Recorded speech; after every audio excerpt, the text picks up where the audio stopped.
This is Eagle Al, and today we're gonna go ahead and talk about a couple things I really didn't get deep into on my reaction video.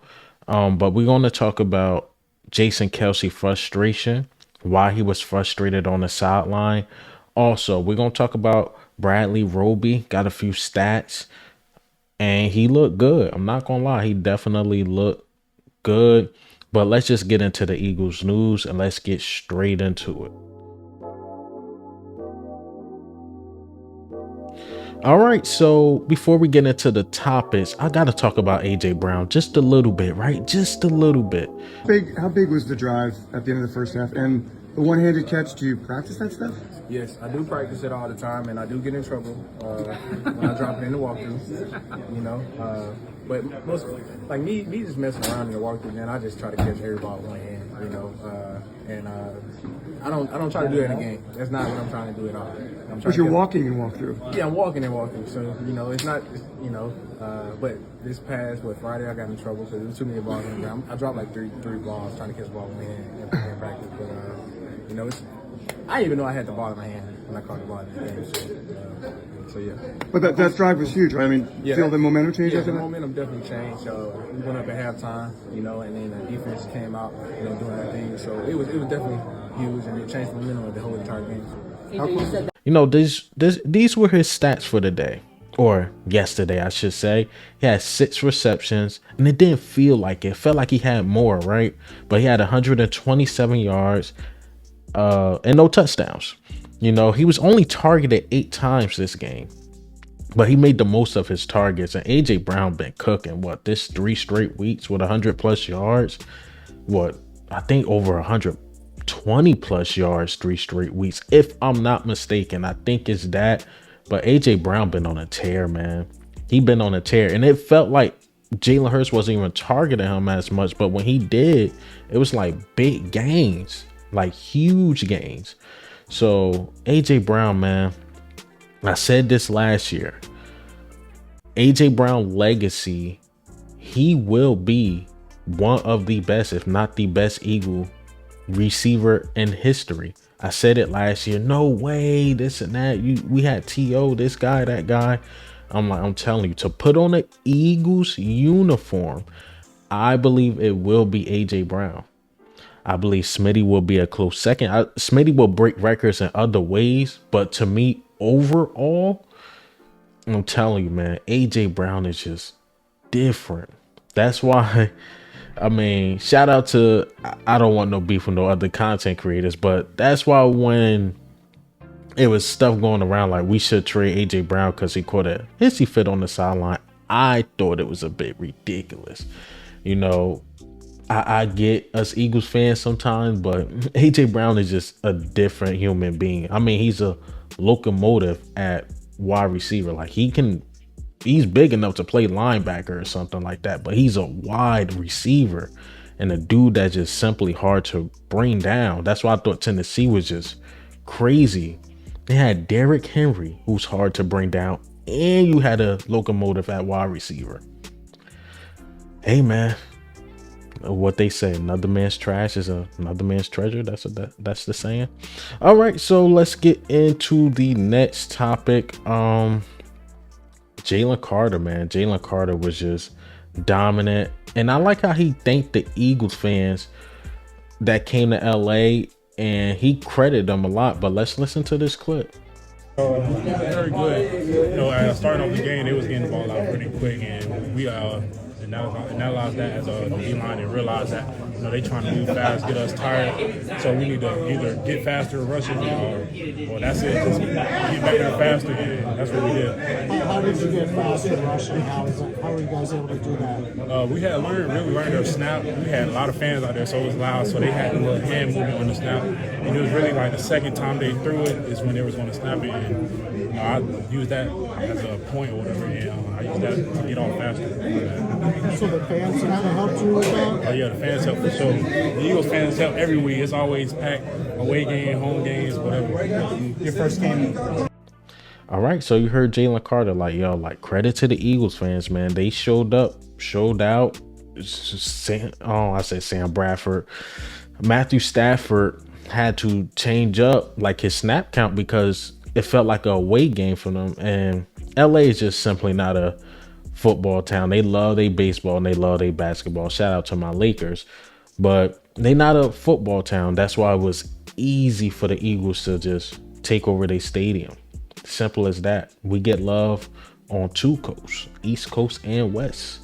So shout out to the Eagle fans that was out there that traveled from the East Coast to the West, and the guys that just there on the West Coast. They showed up and showed out for them Philadelphia Eagles, man. They definitely did. I gotta give them a high praise for that. But here goes some of Jalen Carter numbers. I almost forgot to go over it. Rookie watch. Love Jalen Carter. Jalen Carter stuck a thorn in the Rams' offensive game plan today. 3 total tackles, 2 sacks, tied for the most on the team with Hassan Reddick, 2 tackles for a loss, and 2 QB hits. I put out a short, and it got Ram fans and their feelings. I was like, yo, Jalen Carter body slammed Matthew Stafford, and I believe after that play, Matthew Stafford starts seeing ghosts. You got to think that body slam tackle I'm talking about. Go watch the short. I urge y'all to check it out. That was like the third quarter with like 14 minutes left. Tell me the Rams offense wasn't the same. He was missing throws. The defense stepped up. He just didn't want to get hit like that again. I mean, man, that was a vicious hit. And Matthew Stafford wasn't the same. I'm not reaching to anything. I'm telling you, from that play on, Matthew Stafford was not the same. He did not want to get hit like that again. All right, so let's get into the next topic. Bradley Roby, man. I rewatched the game film. Like, I didn't see the all 22 yet because it didn't come out. But his impact was different because it looked like early in the game we tried Mario Goodrich, and it wasn't working. And this is no slight on Mario Goodrich. To me, he's just not ready yet. He need more time to develop. But here go the numbers, man, and the numbers back it up. I mean, Bradley Roby, 2 of 6, -4 yards, passer rating was 42.4. I even showed Eli Rich some love because we seen the two catches from Cooper Kupp. I thought it was completely unfair lining Eli Rich up. First time you want to put him out on the field, you put him out against Cooper Kupp, which is ridiculous. But those were the 2 catches. But after that, especially in the second half, Eli Rich was really, really good. I mean, really, really good. Mario Goodrich, 5 of 5, 49 yards, touchdown. I mean, they was just teasing Mario Goodrich, man. And we just eventually pulled them. And I like how we had Bradbury back on the outside, but man, Bradbury was pissing me off. He was pissing me off. Because I said this in my reaction. I'm like, yo, Reed Blankenship looked like the best guy in the secondary. And that's a knock on Slay and Bradbury. We talking about all pros and Pro Bowlers here. I'm just saying, but they did step it up in the second half because the commentators like, yeah, they bracketed these guys and they had Puka Nacua and James Bradbury one-on-one. This is exactly what the Rams were looking for. I'm like, no, this is exactly what I'm looking for. I wanted James Bradbury or Slay one-on-one with Puka Nacua. He got to win that. But it was a great ball placement by Matthew Stafford. Give him that. We asked plenty of times for Sean Desai to play up, and he did. And our all-pro got smoked. But since then, let me let it go. Second half, we didn't allow no points. And we put that fear in Matthew Stafford's heart, man. Could not get a point, man. Simply could not get a point. All right, so let's get into the last topic. So I wanted to play it here. So you see in my latest videos, I haven't been playing like any NFL film.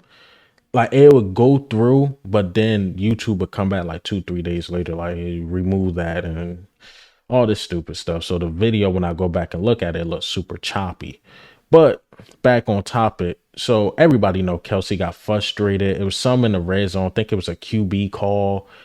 And this is what Jason Kelce had to say about it. going to get into it. I think that, I love everybody in this building like their family. I've been here for a very long time. And I think I just got a little bit too heated. Really, the red zone has been frustrating, I think, for everybody. We've left a lot of points on the board, and I think, I let myself get too frustrated, too animated, and it wasn't productive. So for me, though, I cannot overstate this. I think I always get the most heated and the most emphatic. The people that I love and respect. I don't know why that's the case. It's always been the case. But yeah. See, he was frustrated like all of us with the red zone calls, man. I think he didn't like the call, one, and two, I think he was arguing about the assignment or the play getting to Jalen Hurts, like, because Jason Kelce kind of line up in a certain way. But yeah, he admitted, like, yo, I'm frustrated with the red zone calls. Like, yo, I think that red zone play, it was like first down, something like that. We tried to run with Kenneth Gainwell. Then we tried to QB draw. Like, it was weird plays. Like, come on, man. And I think it was like an incomplete pass. It was something like that. That whole series was just weird, and we end up leaving with a field goal. So Jason Kelce did something the fans been doing damn near since the year started. The red zone has to get better, because when you start playing on good teams, we got to turn those 8-9 minute drives into touchdowns. That's what demoralizes a team, because if you go 8-9 minutes and you leave with a field goal or even a punt, the other team, like, yeah, they wasted a lot of time, but they didn't execute the goal. But we got to execute, man. We got to execute them red zone play calls, man. Really, really do. Because Brian Johnson, I give it to him. We starting at the 10, the 5, or whatever. He could get the ball down the field easily. Easily. But when we in the red zone, it's like, yeah, the field shrink, but we was a way better team in the red zone. Way better team. To me, this was supposed to be a 40 burger. This was supposed to be a 40 burger. I think we left about 20 points on the board. But we won. We showed our dominance. Definitely that defensive line. We showed we could get the ball up and down the field. But we got to score, man. We showed we could take time off the clock and all that. I think we're the best team in the NFC. A lot of people saying the 49ers now because of what they did last night. But I believe the Cowboys are frauds. I think they are like the 20. Remember last year Vikings? I think that's them. Like, they're going to beat up on the easy teams, I will say. But when it comes to teams that can match them and and the other team could just get Dak Prescott to win the game, I think they have no chance. I really think they like the 2022 Vikings. But hey man, what do you think and how do you feel about the video today? I feel like I've been overloading y'all. I gave y'all a video, and I gave y'all a video last night because that Stephen A. Smith junk just couldn't wait. Giving y'all a short and then giving y'all one in the afternoon. Hope this video make y'all day. I'm about to go watch Lord Bronson rant live, but this is Eagle Al, man. I'm out.